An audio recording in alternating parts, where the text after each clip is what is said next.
అత్త అని ఎందుకు అనుకుంటావు? అమ్మలేక చూడు కదా. మా అమ్మ అయితే నన్ను ఎవరైనా తిట్టిరనుకో నన్ను వెనకేసుకొస్తుంది, వాళ్ళని తిట్టి పంపించేస్తుంది. అదే అత్త అయితే నేను ఎంత మంచి చేసినా కూడా నా పనిలో ఏదో ఒక మిస్టేక్ తీసి నా మీద కంప్లైంట్ చేస్తుంది అందరు. నీ ఇల్లు అనుకో కదా. అట్లనుకోనే ఉంటుండే. ఒక రోజు ఫంక్షన్ కి నైట్ లేట్ అయిందని మార్నింగ్ లేట్ గా లేసిన. ఆ రోజు చూడాలి ఇంకా. ఇది మీ అమ్మగారిల్లు కాదు, నీకు నచ్చినప్పుడు ఇవ్వడానికి. అత్తగారిల్లు టైంకి లేవాలి అన్నారు. మంచిగా మాట్లాడదామని వెళ్తా, నేను వెళ్లేసరికి డిస్కషన్ ఆపేస్తారు, సైలెంట్ అయిపోతారు. ఇంకా నేనేం మాట్లాడతా?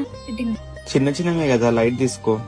చిన్నవా? నీకో చెప్పనా, నేను ఒకప్పుడు 10 గంటలకు లేస్తుండే, నచ్చిన బట్టలు వేసుకుంటుండే, నచ్చింది తింటుండే, నచ్చకపోతే ఆర్డర్ పెట్టుకుని మరీ తింటుండే, 24 గంటలు ఫోన్ పెట్టుకుని బెడ్ మీదనే ఉంటుండే. నన్ను ఎవరైనా తిడితే 2 రోజులు అలుగుతుండే, ఎవరితో మాట్లాడకపోతుండే. అప్పుడు డాడీ వచ్చి నాకు ఇష్టమైన తెచ్చి నన్ను ఖుషి చేస్తాను. కానీ ఇప్పుడు ఎంత లేట్ అయినా సరే పొద్దున 5 గంటలకే లేవాలి, అందరు చెప్పింది వండాలి, నాకు నచ్చినా నచ్చకపోయినా వండిందే తినాలి, నచ్చిన బట్టలు వేసుకోలేను, నచ్చినట్టు ఉండలేదు. 24 గంటలు కిచెన్ లోనే తీరు తెస్తూ అందరికి రెస్పెక్ట్ ఇస్తూ ఉన్నాను. ఇంట్లో ఎవరికి కోపం వచ్చినా నా మీదే చూపిస్తారు, కానీ నేను మాత్రం మన వాళ్ళే ఇట్స్ ఓకే అని అడ్జస్ట్ అవ్వాలి. ఇవన్నీ చిన్న ఓయ్ ఓయ్ అంతా ఆలోచించదు. ఆగొస్తా.